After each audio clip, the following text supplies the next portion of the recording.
It's Wednesday, the 21st of July, 2021. Welcome to the Fear and Greed Business Headlines, the business news you need in just 5 minutes. I'm Sean Aylmer. In today's headlines, 13 million Australians are in lockdown this morning as Victoria extends and South Australia shuts down for 7 days. Plus, BHP mulls a $15 billion sale of its oil business. Council assisting the Victorian Royal Commission into Crown Resorts recommends the gaming giant lose its licence, and how the rough and tumble of cattle sale yards has been replaced by computers. Our lead story today, 13 million Australians are in lockdown this morning after South Australia went into a 7-day closure last night, following a total of 5 cases in the state in recent days.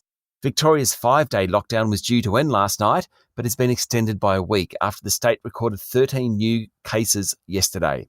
And Sydney remains shut down after 78 new community cases of COVID, 21 of which were infectious while in the community. Last night, a shutdown was ordered around the regional town of Orange in the central west of New South Wales. Other states, including Tasmania and Western Australia, have largely closed their borders to the shutdown states. As a result of the lockdowns, several industry groups called for greater federal support, including the reintroduction of JobKeeper. The Expenditure Review Committee of the Federal Cabinet is due to meet today to reassess subsidies. Meanwhile, the local regulator is currently expediting an application to vary the approval of Pfizer vaccines to include teenagers between the ages of 12 and 15. Just over 10% of the population is fully vaccinated after 1 million jabs took place over the past week. It's Groundhog Day for many Australians. I'm sick of it. I'm sure you're sick of it. Get vaccinated.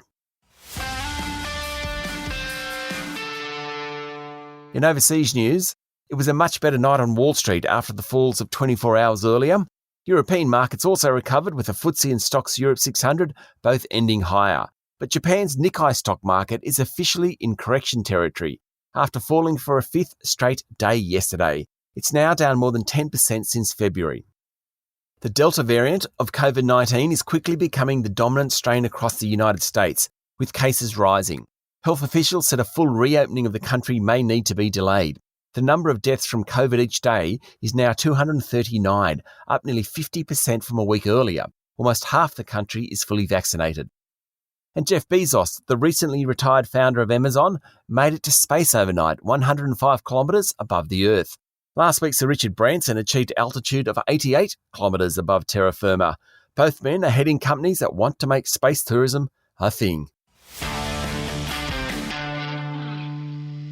Locally, BHP, the world's biggest miner, is considering exiting the oil business, according to a report on Bloomberg overnight. Worth around $15 billion, the big Australian is considering a trade sale. It's part of the miner's efforts to reduce its carbon emissions, the report said. The oil operation has long been one of BHP's strategic pillars, and management expects the business to make money for at least another decade.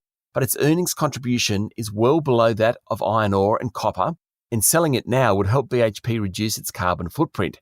BHP wasn't commenting. The council assisting the Victorian Royal Commission into Crown Resorts said the gaming giant was unfit to hold on to its Melbourne licence and might not be able to return to a point where it would be suitable.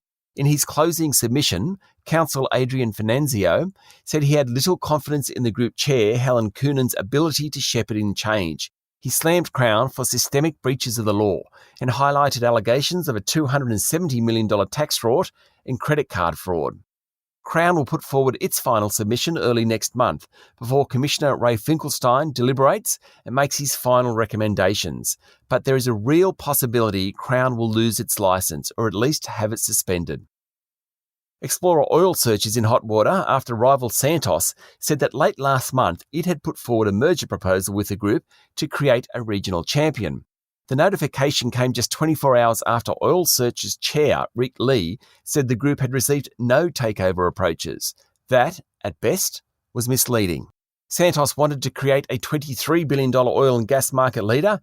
Late yesterday afternoon, Oil Search said it would be open to an offer from Santos that better reflected the value of the group. I had an uncle who was a stock and station agent many years ago, and one of my greatest childhood memories was going to the sale yards and watching him sell livestock, speaking at a pace a podcaster could only dream about. With COVID, lockdowns and border restrictions, The sale yard has gone digital. Record numbers of cattle and sheep were sold via digital marketplaces over the past year, with the trend extended to seed supplies, second-hand machinery and clearing sales, according to the Financial Review. And finally, good luck to the Australian Olympic team. While the opening ceremony is this weekend, some events start today, including the Australian women's softball team taking on home nation Japan this morning. The Aussie women's soccer team takes on New Zealand tonight. And in between, we find out if Brisbane will be confirmed as host of the 2032 Olympics. That's the Fear and Greed business headlines for today. Make sure you hit follow so you get it every morning. And if you'd like more detail and more stories, search for our longer daily podcast called Fear and Greed. We also release a daily interview. Today, we're looking at how technology is revolutionising insurance in Australia. I'll be back later with the afternoon market report. I'm Sean Aylmer. Have a great day.